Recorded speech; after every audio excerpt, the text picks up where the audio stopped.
Good afternoon, Milwaukee, and welcome to Quantum Music, Dissecting the Modern Musician. My name is Dewey. And I'm Jules.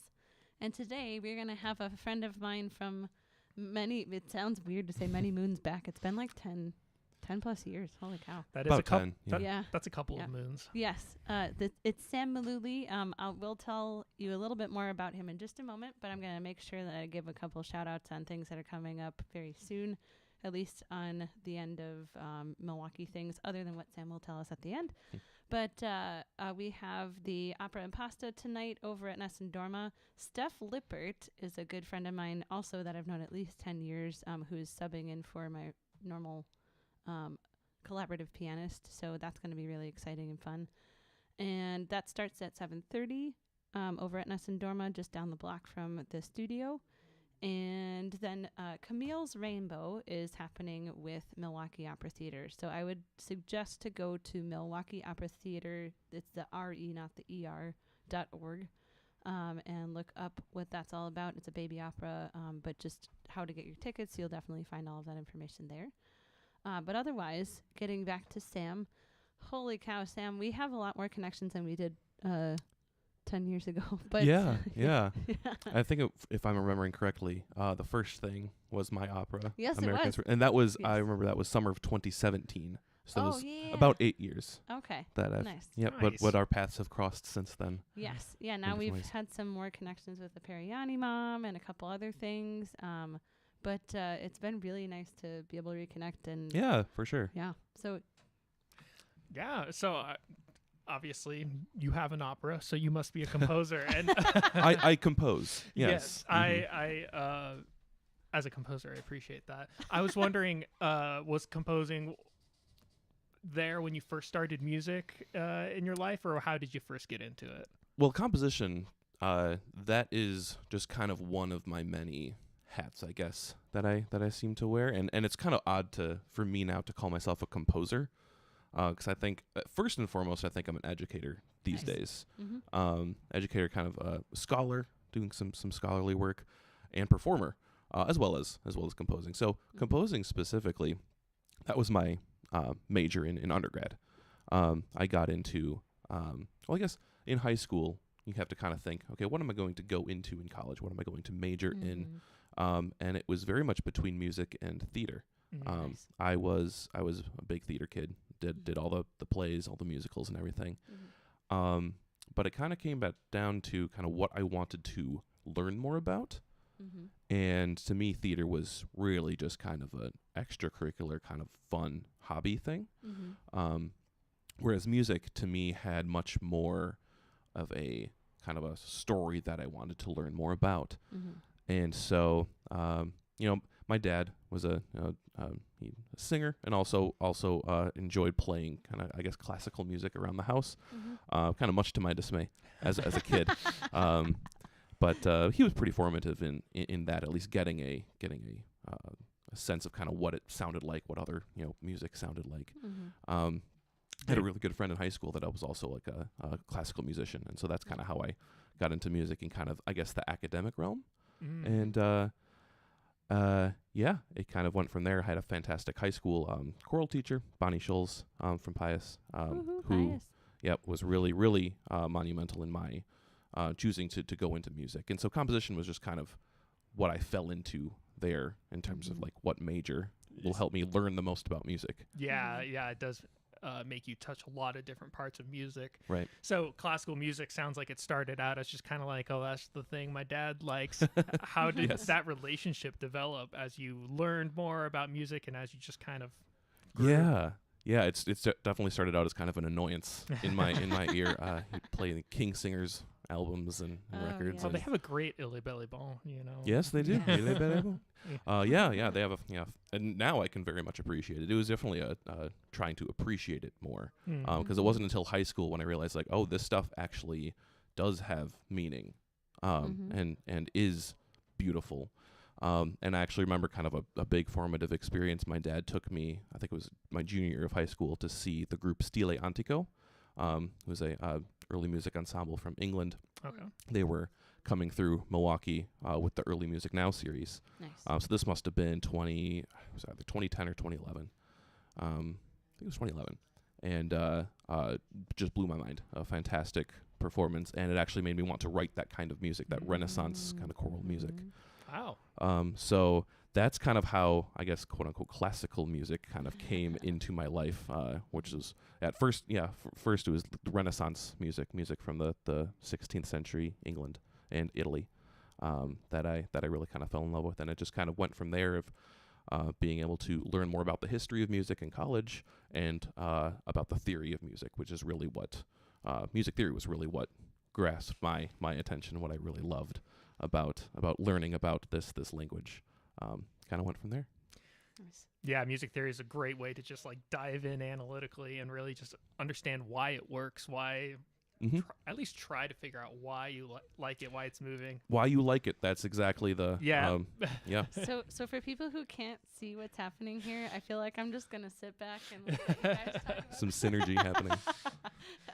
Jules heard music theory and was all like, yeah, of course. Oh no, I mean just like the parallels that you two have of like some of your journey things is just it's really cool to know like there are some pretty fun parallels like sitting between two composing, musician, radio hosting, which actually so Sam, for anybody who doesn't know, Sam is actually also a radio host on WMSE. I am. Yeah. Currently am. Yep. I can kind of talk about just kind of what I'm doing today thise days. Yeah. And kind of maybe work backwards a little bit. But yes, Sure. one of my gigs is I am a radio host on WMSE. I host the show The Classical Hour. It's on 8 to 9 a.m. Sunday morning. So if you're up that early and don't have anything to do and want to listen to some beautiful classical music, that's been a really fun thing. I've been doing it for almost a year now. I've always kind of wanted to get into radio for reasons we can maybe go into a little later, but sure. it's that kind of public facing education that I'm really, really interested in working on for a living. Yeah. Being able to reach kind of a community facing environment to talk about the beauties of music, both in classical and also the popular music. So what was the first moment where you thought to yourself, oh man, I might actually want to do this radio thing? Good question. I had a podcast. I started about a year after I finished undergrad because I loved listening to new music. And there were a lot of kind of new music reviewers out there. And I said, I can do this. And I could maybe bring kind of a more technical kind of musical perspective on new music, like new albums and such. And so, I had a little YouTube channel and a podcast. And that was when I was like, if this was a radio show, that would be really, really cool. Kind of a weekly thing. But that guy, I got too busy with that kind of over time. That was kind of the seed that was planted there for me. Yeah. I feel like it's hard to kind of like maintain the self-created content there. Like a radio show, it's like, I have to be on the air at 8 a.m. We know this very well. We have to be on the air at 4:30. But when it comes to like a YouTube channel or a podcast, if it's like kind of self-released on your own schedule, that can be more difficult. Yeah, so it was because I was also working a full-time job there. So I worked for Hal Leonard, the big music publishing company, for about 5 years. It was a nice job to have after undergrad, after having a music composition degree. Kind of, what do you do with that? It's nice having a steady paycheck, Yeah. So that was a very nice kind of in my early 20s, early to mid 20s to kind of have.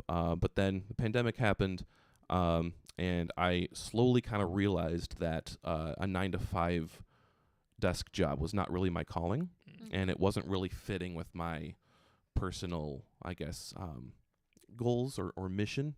Because I think I found kind of a mission for myself, and that was to bridge the gap between academic and public worlds of music. And so Hal Leonard was kind of like that. It was able to kind of publish music and edit choral music, which was kind of an interesting job for me. But in the end, it wasn't necessarily something that really moved me forward and kind of what I wanted to do. So that's when I decided to go to grad school. And so I went to Indiana University, Jacobs, for 2 years for a master's in music theory.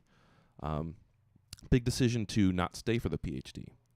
So I got my master's in 2023 in the spring, and I was going to stay, but I think a lot of the reasons why I didn't revolve around this desire to be kind of a public voice and be, again, more community facing, because that PhD is so, you're cooped up in academia for like another 5 years.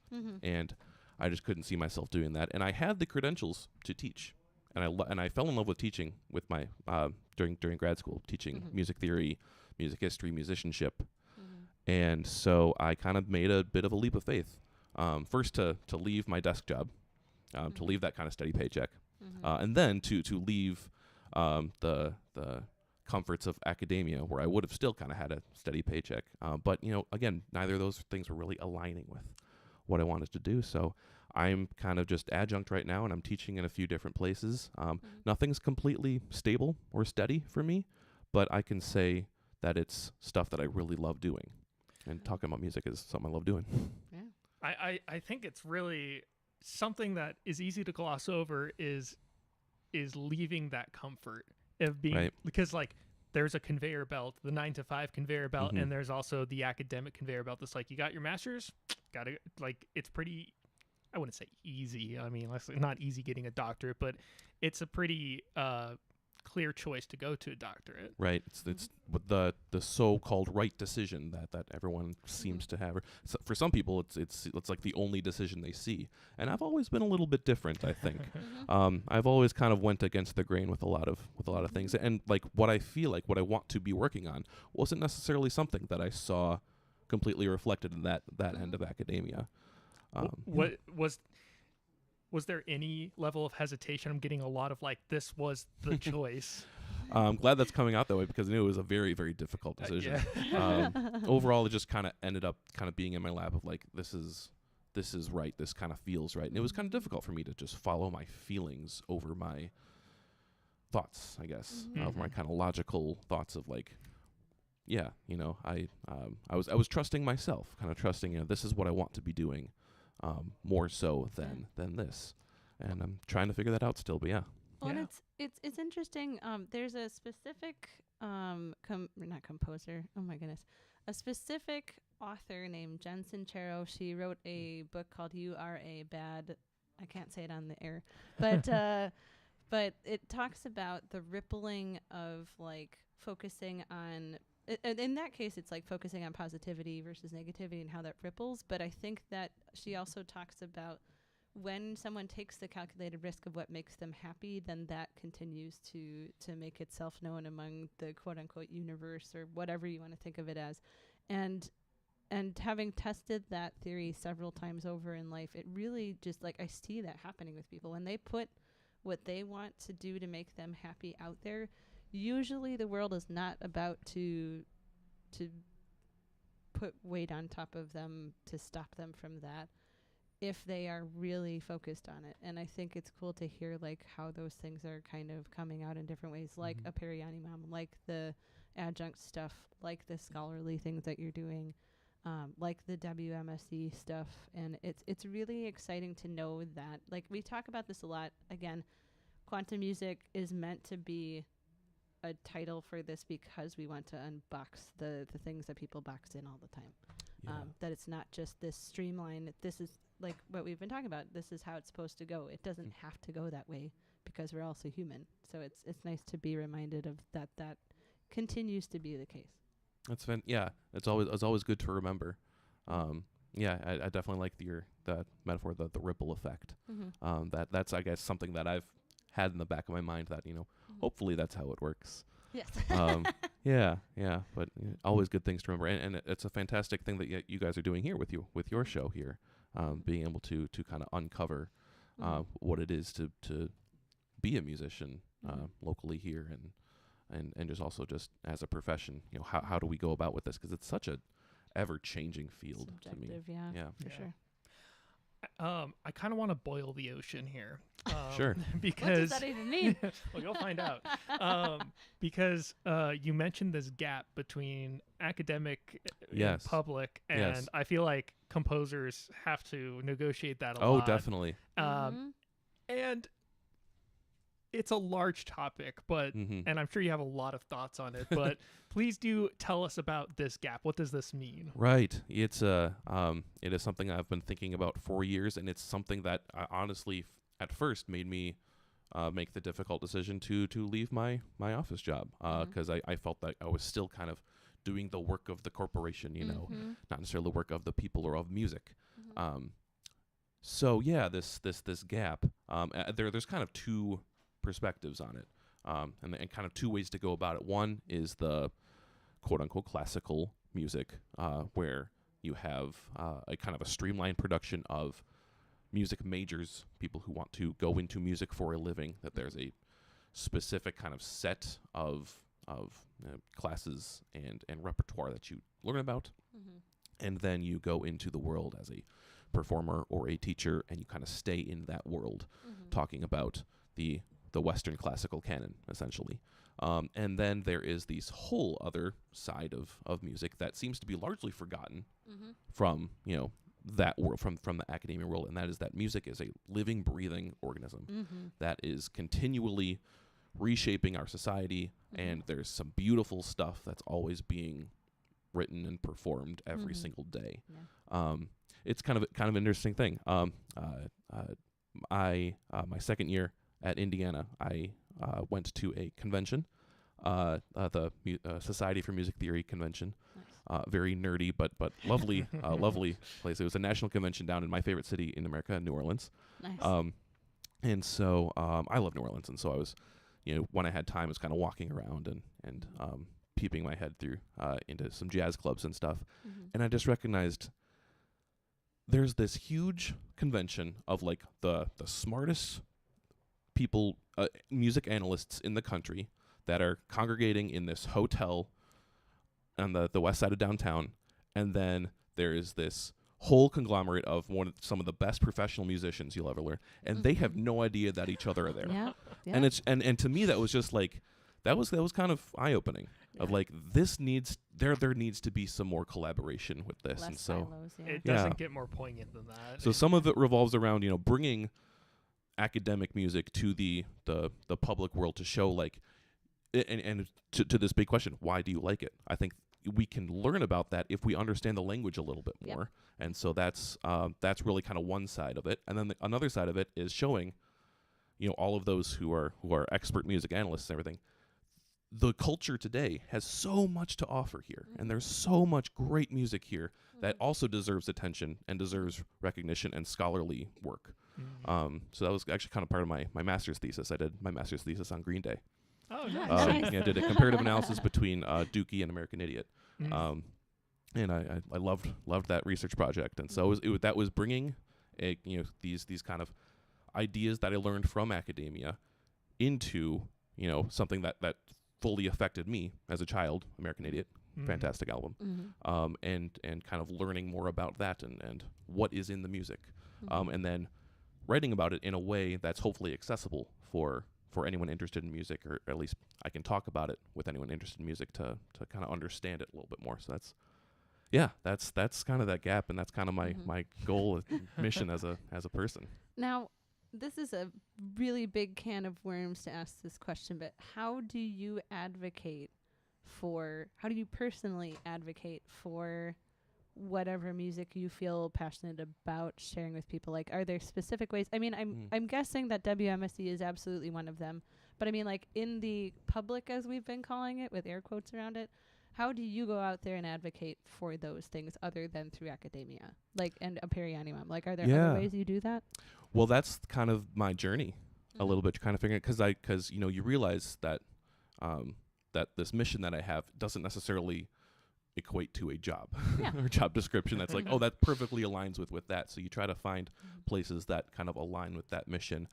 Radio is a great one, I feel like. That it's a, you know, I literally have a microphone in front of me right now broadcasting to however many people are tuning in that are willing to listen to what I have to say. And so that's a beautiful thing about radio. And certainly my show, The Classical Hour, that I take good care of adding like at least some program notes for each piece that I play, to kind of help the audience kind of understand kind of more what they're hearing. That's a big thing about classical music. You can just listen to it and you have no idea what it is, but it's nice.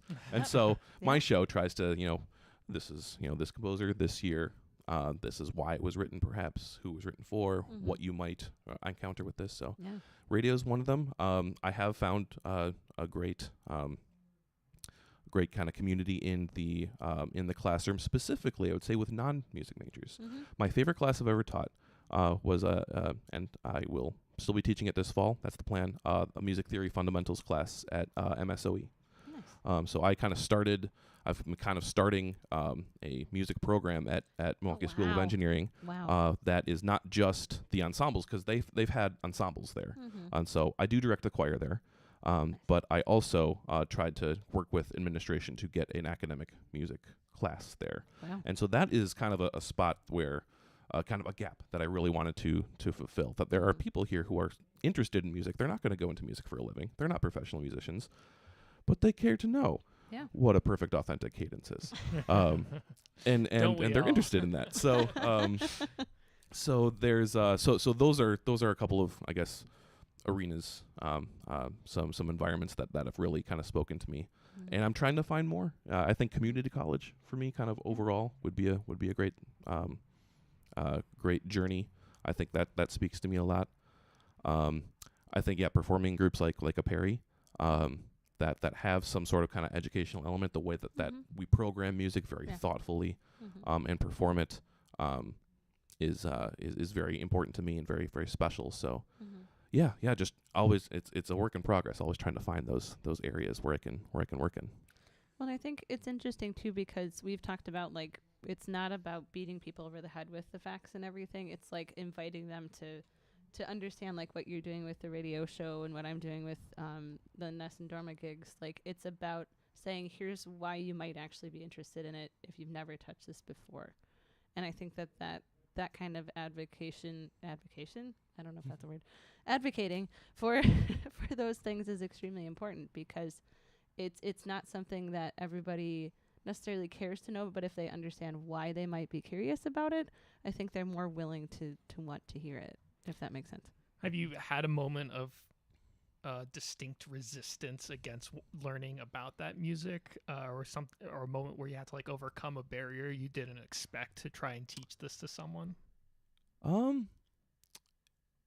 That's a great question. I think I mean, nothing's ever super just 100% very easy to no so there are definitely some bumps in the road with kind of individuals, depending on either background or just kind of expectations coming into to a classroom. I would say I got that a little bit more in grad school, actually, at Jacobs, teaching undergrads there, that most of them are performers and want to be performers, and so they have these prior ideas of what theory means, and there's I'm not going to be good at this, and I'm not going to bother, I'm not going to worry about it, which is completely different from the students that I get at Milwaukee School of Engineering, who are just, they're there because they want to be there, and so my troubles have kind of dealt more in those who are going into music for a living and have these preconceived notions of what I'm trying to teach them.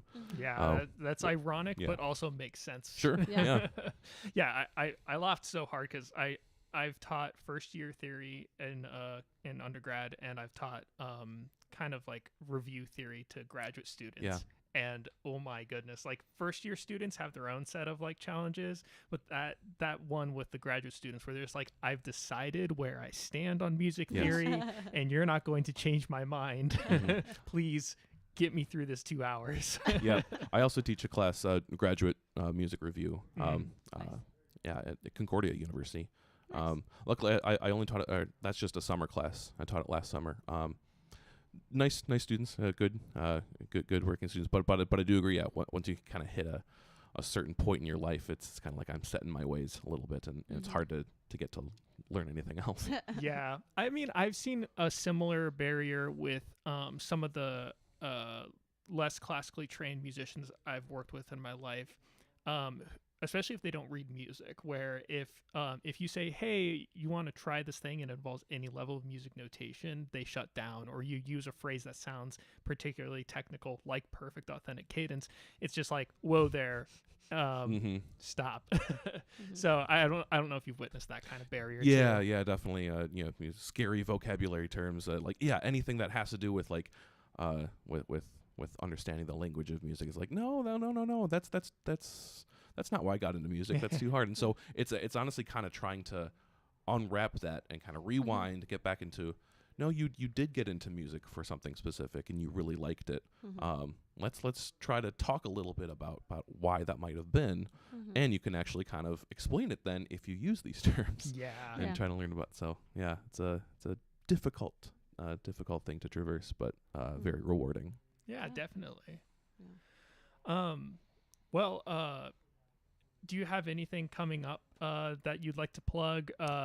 You can plug the radio show again. Make sure everyone knows when it is. Sure. Well, I am on the radio, so 91.7 WMSE. It's another freeform radio station here in Milwaukee, nonprofit, fantastic station. You should just listen to this and River West Radio all the time. To the best out there. My show is specifically from 8 to 9 a.m. on Sunday mornings, and I take you through the wide world of classical music. So the first Sunday of the month is Baroque music.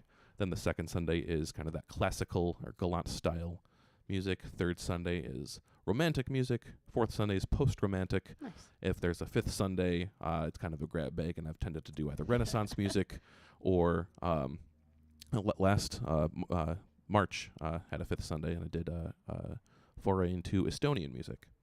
So I'll just kind of do what I want. Well, I mean, I can always do what I want, but but that's what I've landed on doing. So yeah, love that show. I'm also part of a rock band in town here, Good Grief. You could check us out. And we perform occasionally around town. We did just get we were in a Battle of the Bands, a statewide Battle of the Bands. Nice. It was their first WIAA, or is that the? I keep mixing up the acronyms of music people around here. Anyways, they held their first Battle of the Bands competition. There was 40 bands, and we got into the top 10. We were a finalist. We didn't place in the top 3, but we were a finalist for that. So that was kind of cool. Anyway, Good Grief. That's our band name. Do classic rock. We're kind of a jam classic rock band. And we do have a gig Wednesday, third Wednesday of June. Can't remember exactly the date, but that's at Polly's up in West Dallas. We'll also play at Nashville North on Brady this summer a couple times. I guess because the Perry is done for the summer, so nothing to plug there. But you can check us out again in the fall. That's what I got. I think. Amazing. And I do have one more very, very important question. Okay. All right. Would you rather live in a world of complete pitch darkness or complete blinding brightness? Oh, jeez. So, all dark or all white? I mean, I think just thinking about like there's been studies on this, for like of what does darkness do to a human? What does brightness do to a human? And it's always the light that gives us more of something, gives us more energy, gives us more of a feeling of life. It's like you can think about, would you rather live close to the equator or close to the North Pole? Oh, yeah, so, yeah. I mean, this question is very, very extreme. So, I mean, I would just say, based on scientific research, I would take the brightness over the darkness. I appreciate the level of data you put into that decision. Well, thank you so much for joining us. Of course, yeah. Thank you for having me. This is wonderful. Thank you. And thank you, Milwaukee, for joining us at Quantum Music. And we will see you next week at 4:30 and online at Quantum Music MKE. Goodbye. Bye.